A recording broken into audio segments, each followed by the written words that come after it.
વિદ્યાર્થી મિત્રો, આજે આપણે સામાજિક વિજ્ઞાન ધોરણ 9 એમાં ચેપ્ટર નંબર 16 આબોહવા એની આપણે શરૂઆત કરેલી અને એમાં છેલ્લે એ ચેપ્ટરમાં આપણે જોયેલું કે જે ભારત દેશનો જે દ્વીપકલ્પીય વિસ્તાર છે એટલે કે દક્ષિણ ભારતનો વિસ્તાર, તો એમાં ચોમાસાની ઋતુ હોય ત્યારે ભારત દેશમાં જે પવનોના જે બે ભાગમાં વહેંચાઈ જાય છે. એટલે કે છેલ્લે આપણે થોડોક સારાંશ જોઈએ કે અગાઉના વિડીયોનો દક્ષિણ ભારતના દ્વીપકલ્પી આકારને લીધે આ નૈઋત્યકોણીય મોસમી પવનો બે ભાગમાં વહેંચાઈ જાય. કીધેલું મેં તમને અહીંયા નકશામાં. એક તો શું હોય છે કે બંગાળની ખાડી તરફથી પવન આવે અને એક તો અરબ સાગરમાંથી. એટલે આપણે કીધું છે કે ભાગ નંબર 1 અરબ સાગર પરથી આવતા મોસમી પવનો અને બંગાળની ખાડી તરફથી આવતા મોસમી પવનો.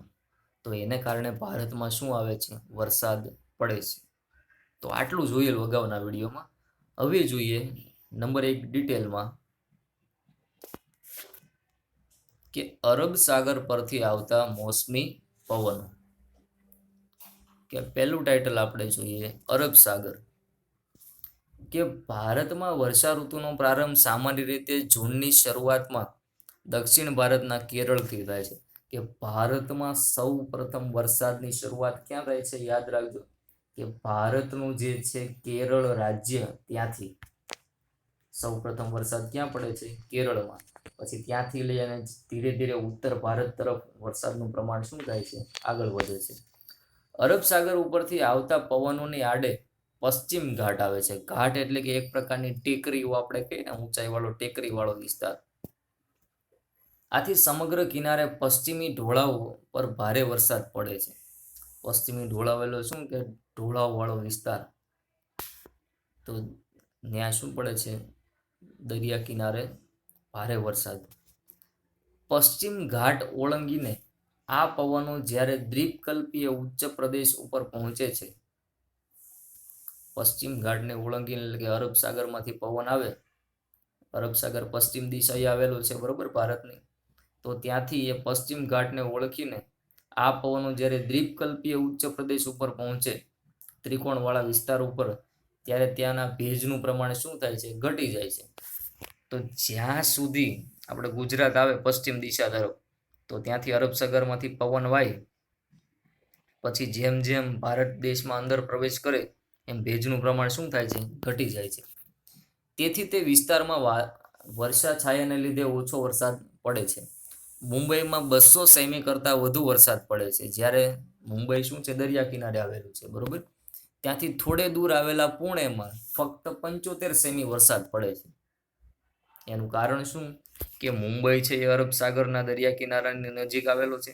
ત્યાંથી ભેજનું પ્રમાણ, વરસાદનું પ્રમાણ ધીરે ધીરે વધતું જાય, બરોબર. એટલે કે મુંબઈમાં વધારે વરસાદ પડે અને પછી જેમ જેમ જમીનની સપાટી તરફ આગળ વધે પવન અને ભેજનું પ્રમાણ, એટલે ત્યાં વરસાદનું પ્રમાણ કેવું થાય? ઘટતું જાય. એ તો સ્વાભાવિક જ છે. કે પશ્ચિમ કિનારેથી ઉત્તર તરફ જતા, પશ્ચિમથી ઉત્તર તરફ એટલે કે કેરળ, કર્ણાટક, ગોવા અને મહારાષ્ટ્રમાં વરસાદનું પ્રમાણ ક્રમશઃ ઓછું થતું જાય છે. કેરળમાં વધારે પડે, બરોબર. પછી ધીરે ધીરે કર્ણાટકમાં ઓછો થાય, એનાથી ઓછો ગોવામાં પડે, એનાથી ઓછો ક્યાં પડે? મહારાષ્ટ્રમાં. એટલે એવું જરૂરી નથી કે ઓછો થાય એટલે કે ગોવા કરતાં મહારાષ્ટ્રમાં ઓછો પડે. કદાચ એવું બને કે મહારાષ્ટ્રમાં પણ ક્યારેક વધારે વરસાદ પડે, પૂર આવી જાય. આ મોસમી પવનોનો એક ફાંટો નર્મદાના ખીણ પ્રદેશના માર્ગે મધ્યપ્રદેશમાં પ્રવેશ કરે છે. એટલે કે જ્યાં પવનનો ફાટો છે, પવનની દિશા એ મહારાષ્ટ્ર તરફ, કે મધ્યપ્રદેશમાં પણ શું કરે છે? પ્રવેશ કરે છે. એટલે નર્મદા નદીનો નર્મદા ખીણ છે એના પ્રદેશના માર્ગે થઈ અને મધ્યપ્રદેશમાં એ શું કરે છે? એમપીમાં પ્રવેશ કરે છે. પવનના આ ફાંટા સાથે આગળ જતા બંગાળની ખાડી પરથી આવતા પવનોને ભળી જાય છે. કે શું કીધું? કે મધ્યપ્રદેશમાં શું થાય? એટલે કે મધ્યપ્રદેશ એટલે કે સમગ્ર ભારતનો જે સેન્ટ્રલ એરિયો આપણે કહીએ કે મધ્યપ્રદેશ, સૌથી મોટું રાજ્ય. કે પવનના ફાંટા સાથે આગળ વધતા બંગાળની ખાડી પરથી આવતા પવનો મળી જાય છે. એટલે કે બંગાળની ખાડી પરથી આવતા, આપણે તો શું ભણીએ છીએ કે અરબ સાગર ઉપરથી આવતા પવનો, બરોબર. આપણા ટાઇટલ શું છે? અરબ સાગરનું. પણ અરબ સાગરના જે પવનો છે એ મધ્યપ્રદેશ સુધી પહોંચે તો સામેની સાઈડથી પશ્ચિમ બંગાળના કે શું કે છે કે બંગાળની ખાડી તરફથી આવતા પવનો એ મધ્યપ્રદેશમાં એ બંને શું થાય છે? ટકરાય છે, એટલે કે ભેગા થઈ જાય છે, ભળી જાય છે. આ ઉપરાંત અરબ સાગરના પવનનો એક ફાંટો ગુજરાત, સૌરાષ્ટ્ર અને કચ્છ પરથી પસાર થઈ અને રાજસ્થાન તરફ આગળ વધે છે. ગુજરાતમાં વધુ ઊંચા પર્વતો કે ગીચ જંગલો નથી. આથી આ પવનોમાં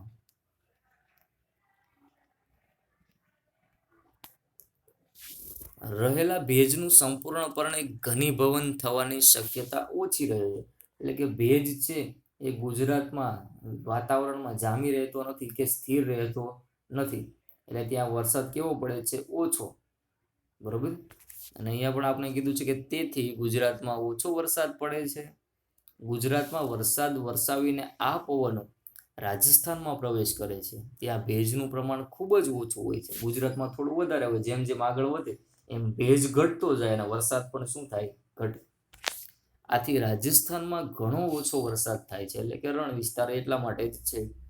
રણ વિસ્તારમાં તો 10 સેમી કરતાં પણ ઓછો વરસાદ પડે છે. આપણે જોયું હતું કે મહારાષ્ટ્રમાં 200 સેમી જેટલો વરસાદ પડે અને આ રાજસ્થાનનો જે રણ વિસ્તાર છે ત્યાં ફક્ત 10 સેમી જેટલો જ વરસાદ પડે છે. તો વરસાદ ઓછું પડવાને કારણે ત્યાંના જે સ્થાનિક લોકો છે એને પાણીની ખૂબ જ સમસ્યા ઉદ્ભવે, પાણીની અછત ઉદ્ભવે, પાણીની તંગી સર્જાય, બરોબર. તો ઉપરનો નકશો આપણે જોઈએ કે એ શું બતાવે છે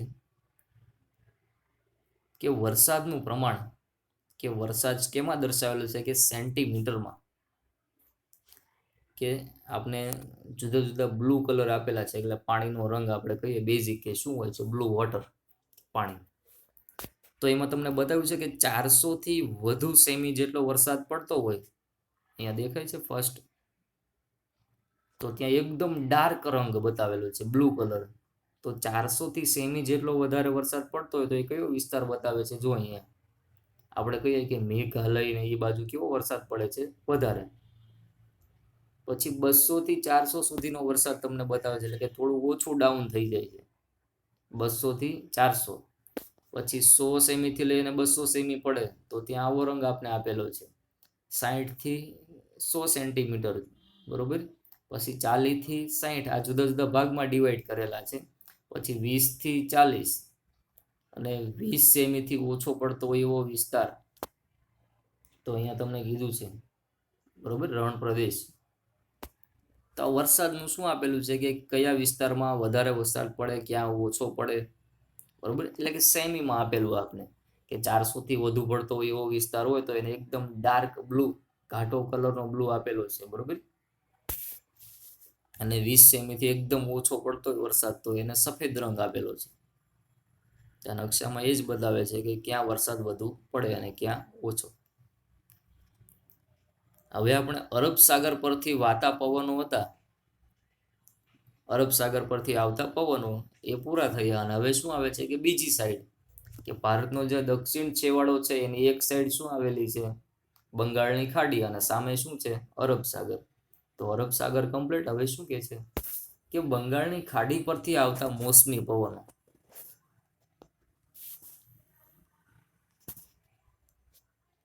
કે બંગાળની ખાડી પરથી આવતા મોસમી પવનો,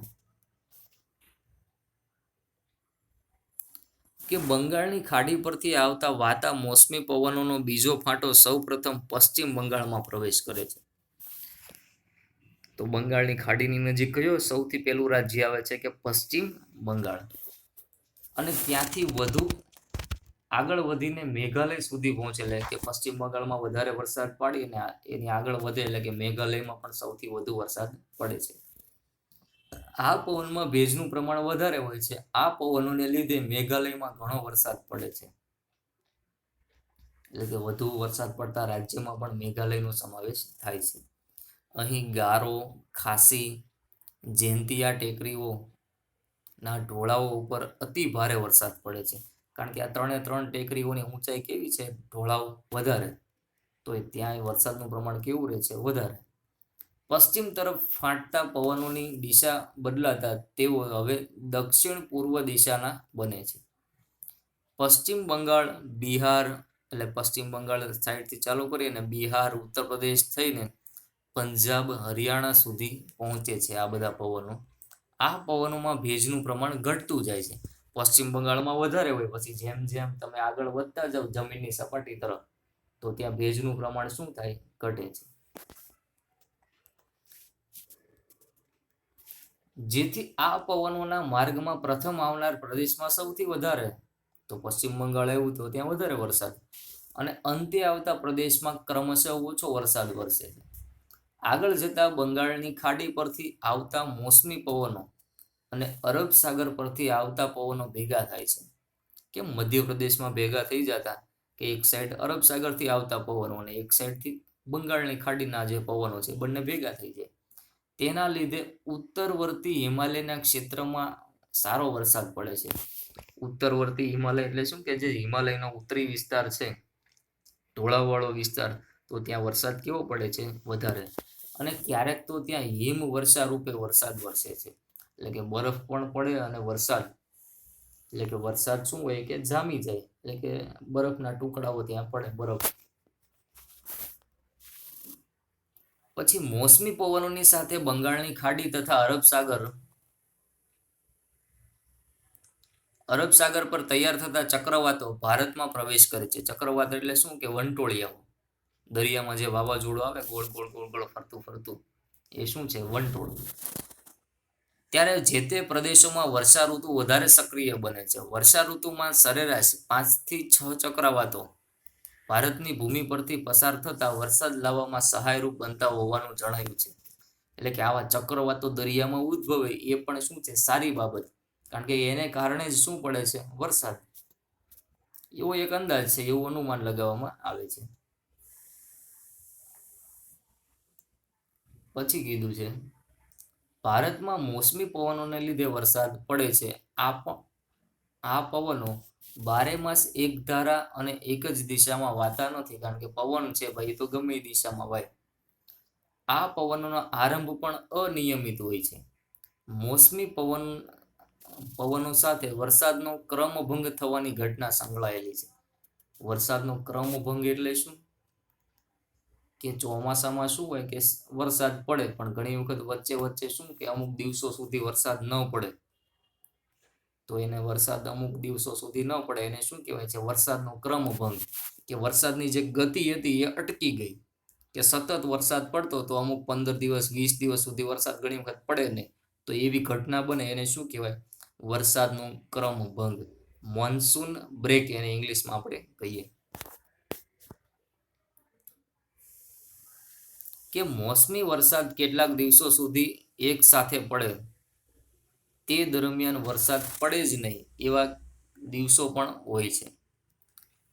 અને ફરીથી વરસાદના દિવસો આવે, એટલે કે થોડા દિવસ સુધી વરસાદ પડે, પછી એકદમ સ્ટોપ થઈ જાય, પછી થોડા દિવસ પછી પાછો વરસાદ પડે, એને શું કહેવાય, વરસાદનો ક્રમભંગ. આપણા દેશમાં પ્રાકૃતિક રચનામાં પણ વૈવિધ્ય છે, એટલે કે પ્રકૃતિ પણ જુદી જુદી છે. આ બધી બાબતોની અસર વરસાદના વિતરણ પર થાય છે. વિતરણ એટલે શું, કે અમુક રાજ્યમાં વધારે વરસાદ પડે, અમુક રાજ્યમાં ઓછો પડે. કારણ કે ભારતમાં ગીચ જંગલોનું પ્રમાણ કેવું છે, ઓછું. પછી પશ્ચિમ બંગાળ સાઈડ જાઓ, મેઘાલય તરફ જાઓ, તો ત્યાં જંગલોનું પ્રમાણ વધારે છે, એટલે ત્યાં વરસાદ પણ કેવું પડે છે, વધારે. આ પરિબળોને લીધે ભારતમાં વરસાદનું પ્રમાણ અને વિતરણ અસમાન બન્યું છે. મેઘાલય અને અસમ રાજ્યોમાં ખૂબ જ વરસાદ પડે છે, જ્યારે રાજસ્થાનના રણ પ્રદેશો અને કાશ્મીરના જે લેહ પ્રદેશ છે, ત્યાં વરસાદ નહીં વર્તે, એટલે કે કેવા પૂરતો ઓછો જ પડે છે. અને આપણી મુખ્ય ઋતુ, કે શીત ઋતુ, ઉષ્ણ ઋતુ અને વર્ષા ઋતુ પૂરી થઈ.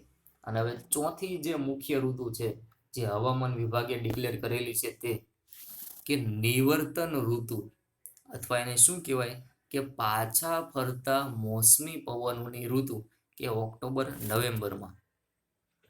તો એમાં શું બને, કે ચોમાસામાં શું થતું કે દરિયામાંથી જમીન વિસ્તાર તરફ પવનો વાતા, બરોબર. તો પછી નિવર્તન ઋતુ આવે તો શું થાય કે પાછા ફરે પવનો, તો દરિયામાંથી જમીન ઉપર ગયા, જમીન વિસ્તારમાંથી, તો હવે જમીન વિસ્તાર ઉપર જે પવનો છે એ ધીરે ધીરે ક્યાં જશે, સમુદ્રમાં સમાતા જશે, એટલે કે સમુદ્રની દિશા તરફ આગળ વધશે. ઓક્ટોબર નવેમ્બરનો સમયગાળો પાછા ફરતા મોસમી પવનોની ઋતુ તરીકે ઓળખાય છે. સૂર્યના સીધા કિરણો દક્ષિણ તરફ ખસતા જતા હોવાથી દક્ષિણે હિન્દ મહાસાગર પર હવાનું હલકું દબાણ સર્જાય છે અને ઉત્તર ભારતમાં ધીમે ધીમે ભારે દબાણ સર્જાય છે. તેથી સપ્ટેમ્બરના અંત સુધીમાં નવી દબાણ પરિસ્થિતિ સર્જાતા અરબ સાગર અને બંગાળની ખાડી તરફથી વર્ષા ઋતુ દરમિયાન ભારતના ભૂમિભાગ, જો હવે જે મેં તમને કીધું એ આવ્યું કે ભારતના ભાગોમાં અંદર સુધી પહોંચી ચૂકેલા મોસમી પવનો નબળા પડે છે. તે પછી હવાના દબાણની પરિસ્થિતિમાં પરિવર્તન થતા ઓક્ટોબર નવેમ્બરમાં આ પવનો ભારતના ભાગો પરથી સમુદ્ર તરફ જવા માંડે છે, એટલે કે જમીન ઉપરથી ક્યાં જશે, સમુદ્રમાં. તેથી આ સમયગાળાને પાછા ફરતા મોસમી પવનોની ઋતુ કહે છે. એટલે મેં તમને જે સ્ટાર્ટિંગમાં જે બેઝિક 2 થી 3 લીટી સમજાવી, બસ એ જ લખો, એટલે શું એને કહેવાય, પાછા ફરતા મોસમી પવનની ઋતુ. આ સમયે ગરમ વર્ષા ઋતુને સ્થાને શુષ્ક અને ઠંડા પવનોની પરિસ્થિતિનો પ્રારંભ થાય. તો આપણે કહી શકીએ કે ધીરે ધીરે ઠંડીની શરૂઆત થશે. શુષ્ક એટલે કે સૂકા અને ઠંડા પવનો ક્યારે હોય, કે શિયાળાની ઋતુમાં, અને ચોમાસા પછી પાછું શું આવે, કે શિયાળો, કે શિયાળો, ઉનાળો, ચોમાસું, ચોમાસું પતે એટલે પાછું શું આવે, શિયાળો, બરોબર. મોસમી પવનોની ઋતુ પૂરી થાય એટલે કે પાછો શિયાળાનો પ્રારંભ થશે. સ્વચ્છ આકાશ અને વધતું જતું તાપમાન એ પાછા ફરતા મોસમી પવનોનું મુખ્ય લક્ષણ છે. જમીન ભેજવાળી હોય, દિવસે તાપમાન વધી જાય, રાત્રે ઠંડી અને ખુશનુમા હોય છે, એટલે કે ખુશમાં એટલે કે લોકોને ખુશ કરી દે, સારું વાતાવરણ હોય છે. ઊંચું તાપમાન અને ભેજની પરિસ્થિતિને કારણે દિવસનું હવામાન અકળાવનારું થઈ જાય છે. તો ઘણી વખત અકળાવનારું એટલે કે બેચેની આપણે અનુભવીએ, કે ઘણી વખત શું થાય કે વરસાદ પડે, દિવસમાં ઘડી કોઈ અડધી કલાક વરસાદ કે કલાક પડી જાય અને પછી એવી ગરમી થાય, તડકો પડે, બરોબર, તો એ આપણે અકળાવી દે, એટલે આપણે આખું વાતાવરણ ગમે નહીં, બરોબર. એટલે કે બફારો થાય, ગરમીનું પ્રમાણ કેવું થાય, વધારે. તો ઘણીવાર શિયાળાની ઋતુ એટલે કે નિવર્તન ઋતુ આપણે કહીએ કે પાછા ફરતા મોસમીની ઋતુ, તો એમાં પણ ઘણી વખત આવું વાતાવરણ સર્જાય, એટલે કે અકળાવે, બફારાનું પ્રમાણ કેવું થાય, વધારે, કે અકળાવનારું બની જાય છે. આ સ્થિતિને ઓક્ટોબર હીટ કહેવાય. ઓક્ટોબર હીટ એટલે શું, કે હવામાન અકળાવનારું બની જાય, એટલે કે તાપમાનનું પ્રમાણ કેવું થાય, અચાનક વધી જાય. ગુજરાતમાં આવી પરિસ્થિતિને ભાદરવી તાપના નામે જાણી છે, કે ભાદરવો મહિનો આવે તો એમાં ઘણી વખત આવું વાતાવરણ ઘણીવાર સર્જાય છે. પછી આપણે કીધું કે આબોહવા અને માનવ જીવન. તો આબોહવાની માનવ જીવન ઉપર કઈ અસર પડે છે, અગાઉ પણ આપણે જોયેલી, સ્ટાર્ટિંગમાં જે પ્રથમ પ્રશ્ન આપણે ભણી ગયા ત્યારે, કે ખોરાક, રહેણી કહેણી, રહેઠાણ ઉપર શું થાય, એની અસર થતી. જોઈએ આપણે ફરી વખત. ભારતની આબોહવા મોસમી આબોહવા છે, એટલે કે મોસમ પ્રમાણે આબોહવા બદલાય છે. આ મોસમી પવનોનું મુખ્ય લક્ષણ તેની અનિયમિતતા અને અનિશ્ચિતતા છે. અનિયમિતતા એટલે શું, કે એનો કોઈ ચોક્કસ ફિક્સ સમય નથી, કે આ તારીખથી લઈને આ તારીખ સુધી ભાઈ વરસાદ પડશે, એવું જરૂર નથી. થોડો વધારે વરસાદ થોડા દિવસો સુધી લંબાઈ જાય, અથવા તો થોડા ઓછા દિવસોમાં વરસાદ પડે. ફિક્સ એનો ટાઈમિંગ નથી કે 3 મહિના સુધી, 4 મહિના સુધી, 120 દિવસ સુધી વરસાદ પડશે. કદાચ 125 દિવસે પડે અથવા 110 દિવસે વરસાદ પડે. એ અનિયમિતતા અને અનિશ્ચિતતા ગણાય. જેની ઘેરી અસરો એટલે કે ભારે અસરો ભારતની આબોહવા તથા ભારતના લોકોના ખાનપાન એટલે કે ખાણીપીણી, રહેણી કહેણી, સ્વભાવ અને ખેત પ્રવૃત્તિ પર પડે છે. એમાંય વિશેષ કરીને ભારત ખેતી પ્રધાન હોવા ઉપરાંત મોસમી આબોહવાના સંપૂર્ણ અંકુશ હેઠળ છે. તેથી મોસમી પવનોની બધી જ અનિશ્ચિતતાની અસર ભારતની ખેતી તથા ભારતના લોકજીવન ઉપર વર્તાય છે. આબોહવાની માનવ જીવન ઉપર મુખ્ય અસર પડે છે. કે ભારત છે એ ખેતી પ્રધાન દેશ છે અને મોટા ભાગના લોકો ખેતી સાથે જોડાયેલા છે. તો ખેતીના લોકો ખેડૂતો હોય એ કેની ઉપર આધારિત હોય? વરસાદ ઉપર. એટલે કે વરસાદ થાય તો ખેતીમાં પાક ઉગે. ઘણા ગરીબ ખેડૂતો છે તો એને 12 માસ પાણીની સુવિધા નથી મળતી, બરોબર, સિંચાઈની સગવડ નથી મળતી, એટલે કે વરસાદ ઉપર જ આધાર રાખે છે. વરસાદ પડે તો ખેતીમાં પાક થાય, બરોબર, નકર પાકનું પ્રમાણ ઘટી જાય. ભારતમાં વર્ષના મોટા ભાગના સમય દરમિયાન તાપમાન ઊંચું રહેતું હોવાથી ખેતીના વિવિધ પાકો લઈ શકાય છે. પરંતુ વરસાદની અનિયમિતતાએ ઉત્પાદન અનિશ્ચિત બનાવી દીધું છે. એટલે કે ક્યારેક વરસાદ વધારે પડે, ક્યારેક ઓછો પડે અને ક્યારેક તો પડે પણ નહીં, એટલે કે દુષ્કાળ પડે.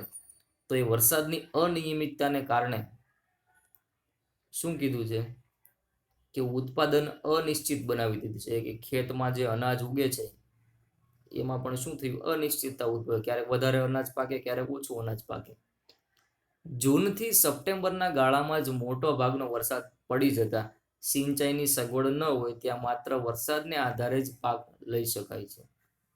વર્ષા ઋતુની શરૂઆત તથા સમાપ્તિ અનિશ્ચિત હોય છે. સ્વાભાવિક જ છે કે વર્ષા ઋતુની સમાપ્તિ કેવી હોય છે? અનિશ્ચિત જ હોય છે ને. કે મેં અગાઉ કીધું કે 120 દિવસ સુધી વરસાદ પડશે એવું કઈ નક્કી નથી ભાઈ.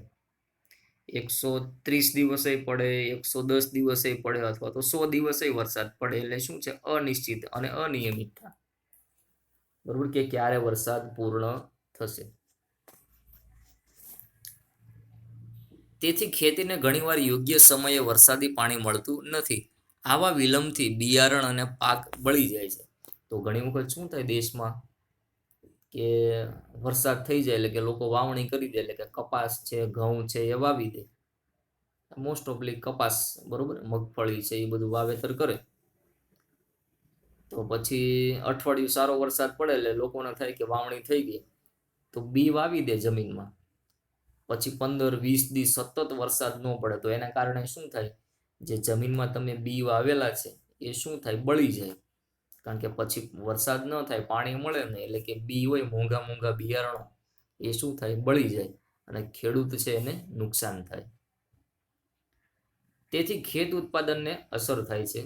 ક્યારેક અતિવૃષ્ટિ થાય, એટલે કે ઓછા સમયમાં વધુ વરસાદ પડી જાય. અતિવૃષ્ટિ એટલે શું? કે વધારે વરસાદ પડે. આને લીધે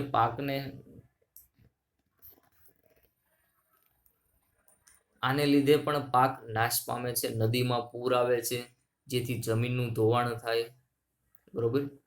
લાંબે ગાળે ખેત ઉત્પાદનમાં ઘટાડો થાય, એટલે કે જમીનની ફળદ્રુપતા ઘટી જાય. વરસાદની ઋતુ પૂરી થતા પછી ખેત મજૂરો માટે આજીવિકાનો પ્રશ્ન ઉદ્ભવે છે. કે ભારતની ખેતી શું છે? વરસાદ આધારે. એટલે કે 4 મહિના 6 મહિના વરસાદ પડે તો ખેતી કરે ખેડૂત, અને બાકીના 6 મહિના શું કરે? આરામ કરે. એટલે કે જે ખેત મજૂરો છે આરામ કરે એટલે શું? કે મજબૂરીમાં એને બેસી રહેવું પડે છે. કામ તો કરવું છે પણ વરસાદ નથી તો શું કરે? ખેતીમાં બેસવું જ પડે.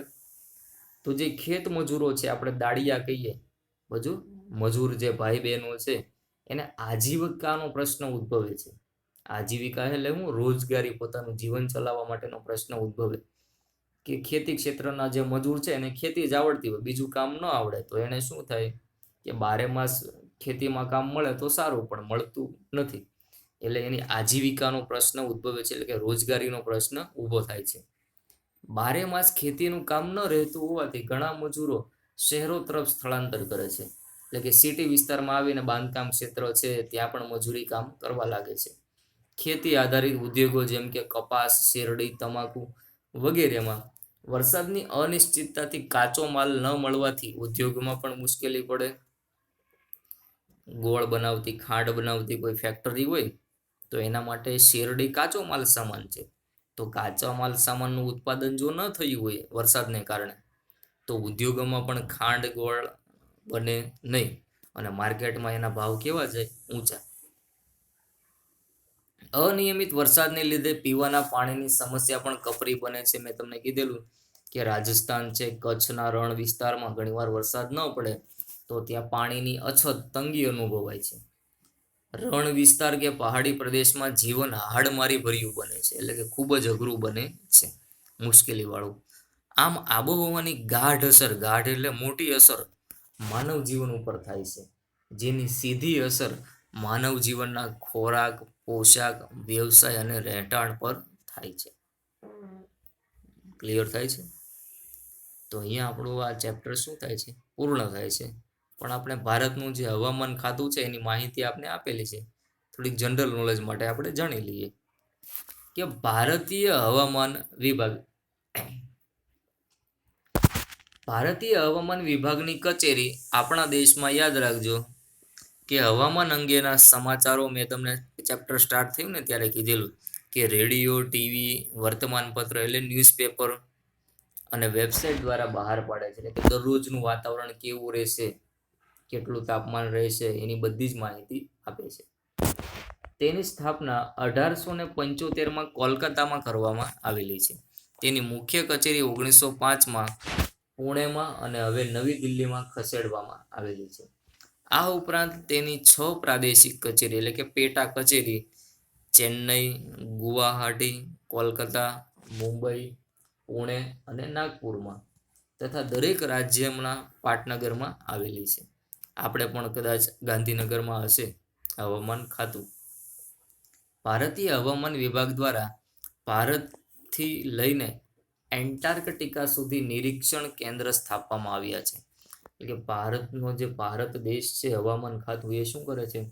આ હવામાન વિભાગ દ્વારા ભારતથી લઈને એન્ટાર્કટિકા સુધી એના નિરીક્ષણનો કેન્દ્ર સ્થાપવામાં આવ્યા છે, જેના આધારે એ શું કરે છે? હવામાનની આગાહી કરે છે કે આ દિવસે આટલો વરસાદ પડવાની સંભાવના છે, આ દિવસે વરસાદ નહીં પડે, આ દિવસે પુષ્કળ વરસાદ પડશે.